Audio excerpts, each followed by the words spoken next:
તો એક મહત્વના સમાચાર મળી રહ્યા છે। નજર કરીએ મહત્વના સમાચાર પર। પંચમહાલના વાવડી અને બામરોલી રોડની સોસાયટીઓમાં પ્રાથમિક સુવિધાઓનો અભાવ જોવા મળી રહ્યો છે। લાંબા સમયથી સુવિધાઓ ન મળતા રહીશોએ જિલ્લા કલેક્ટરને આવેદનપત્ર આપ્યું છે। ઘણા સમયથી તેઓ માંગ કરી રહ્યા છે, તેમ છતાં પણ સુવિધાના નામે મીંડું મળી રહ્યું છે। લાઇટ, પાણી, રોડ રસ્તાની તકલીફ રહીશો વેઠી રહ્યા છે, જેના કારણે રહીશોમાં પણ રોષ જોવા મળી રહ્યો છે। થોડા દિવસોમાં તંત્ર દ્વારા કોઈ નિર્ણય નહીં લેવાય તો આંદોલનની ચીમકી ઉચ્ચારાઈ છે।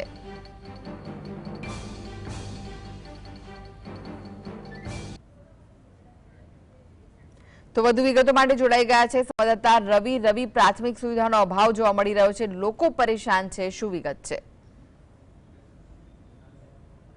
ચોક્કસથી કૃષ્ણા, ગોધરાના બામરોલી રોડ પરનો વિસ્તાર એટલે કે પોસ્ટ વિસ્તાર, ખાસ કરીને વાત કરીએ તો આ વિસ્તારમાં જે અંતરિયાળ વિસ્તાર છે તે સોસાયટીઓ આવેલી છે। લાંબા સમયથી આ જે અંતરિયાળ સોસાયટીઓ છે ત્યાં વિકાસ થતો નથી એવો આક્ષેપ છે તે સ્થાનિકો દ્વારા કરવામાં આવે છે। ખાસ કરીને વાત કરીએ તો પ્રાથમિક સુવિધાઓનો ત્યાં અભાવ જોવા મળી રહ્યો છે। રોડ, રસ્તા, લાઇટ સહિતની જે પ્રાથમિક સુવિધાઓ છે તે લોકોને મળતી નથી, જેને લઈને લોકોમાં ભારે રોષ જોવા મળી રહ્યો છે। લગભગ આ વિસ્તારનો જે છે તે વિસ્તાર અંદાજિત 10 વર્ષથી તેનો વ્યાપ વધ્યો છે, પરંતુ જે પ્રાથમિક સુવિધાઓ લોકોને મળતી નથી, જેને લઈને સ્થાનિક લોકો દ્વારા છે તે જિલ્લા કલેક્ટરને આવેદનપત્ર આપવામાં આવ્યું હતું। નગરપાલિકાઓ પણ અનેક વખત રજૂઆતો થાય છે, પરંતુ લોકોને જે પ્રાથમિક સુવિધાઓ જોઈએ તે મળતી નથી।